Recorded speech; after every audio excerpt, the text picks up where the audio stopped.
good day. Dito rin naman tayo sa ating channel na Mercado Official po.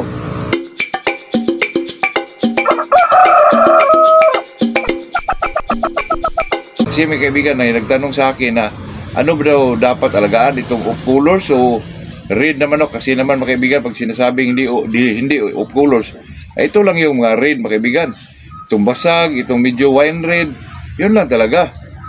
Yun lang ang tinatawag. Pero pag sinasabing off colors, itong mga gold, talisain, yung mga puti, yung mga ganun ba, bulik, yun ang mga off colors mga kaibigan. Kung sa akin naman dyan mga kaibigan, pag ang kasi, ang manok kasi, lalo na pag ang ilalagaan mo, puro lang pula, hindi naman pwede yun kasi yung mga off colors mga kaibigan, yan din ang ginagamit natin na pampasanay sa mata sa isang manok po. Kasi ang isang manok na pula mga kaibigan, kung hindi mo nasanay yan sa puti, nako, peligro ka dyan mga kaibigan. Pagdating mo sa cockpit, ang malaban mo ay puti or bulik, nako, medyo manibago yung manok mo, hindi na po, palo po. Kaya ang ginagamit natin sa ang gamit sa coolers mga kaibigan ay talagang pampakulay lang talaga po at saka pampasanay sa mata ng mga pula nating manok po. Pero pag pinapili tayo mga kaibigan, ay kung off color siya tapos mananalo, naku, doon tayo. Sabihin, boss, hindi na mabintay ang manok mo, boss, kasi hindi sweater, tingnan, naku, bahala na mga kaibigan. Ako na lang maglaban palagi po para palaging mananalo di ba? Ba't pa tayo doon sa mga sweaters? Kung ang manok na off colors ay talagang kada laban mo ay panalo, hindi na tayo, di ba? Yun na, alagaan natin. Ba't pa tayo mag-alaga dyan sa mga mga pungkan pa dyan kung mga anong klaseng sweater yan. Tapos, hindi mananalo. Doon tayo sa color sa pag talagang inilaban mo ay panalo po. Doon tayo mga kaibigan. Kahit hindi sabihin nila na hindi po hindi mabili. Ako, bahala na po basta mananalo lang palagi mga kaibigan. Doon na tayo sa colors po. Depende lang kasi yan sa ng manok mga kaibigan. Kahit sino magmamanok siguro mga kaibigan. Kahit anong kulay yan, basta mananalo, doon tayo po.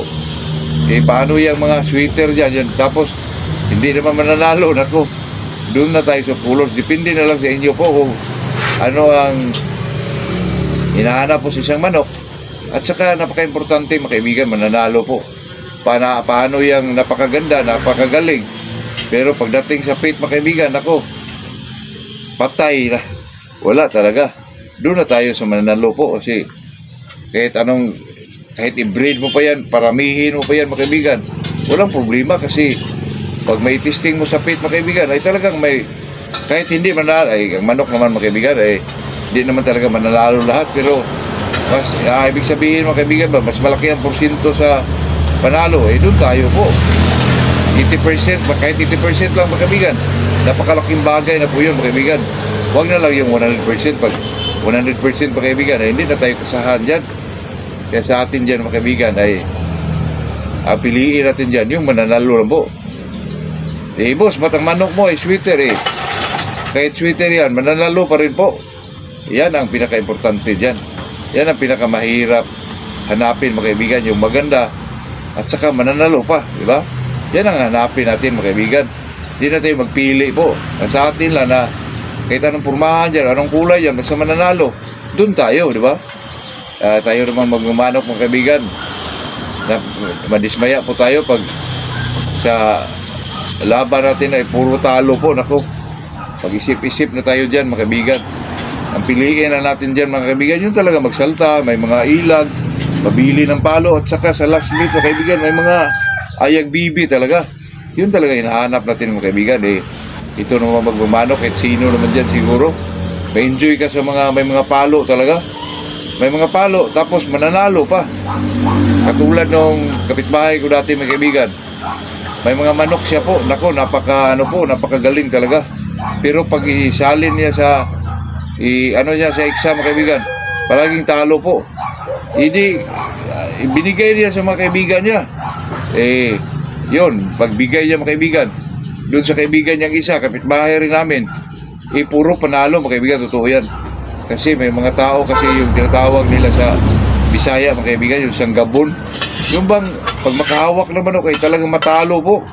Nako, at saka mga ganyang klase mga kaibigan, hindi mo na talaga yan hindi mo na talaga yan ma-change pa mga kaibigan. Kung talagang tatalunin ka, talagang katulad yung kaibigan ko dati, pag pumunta sa Manukan, hindi kami maglaban po.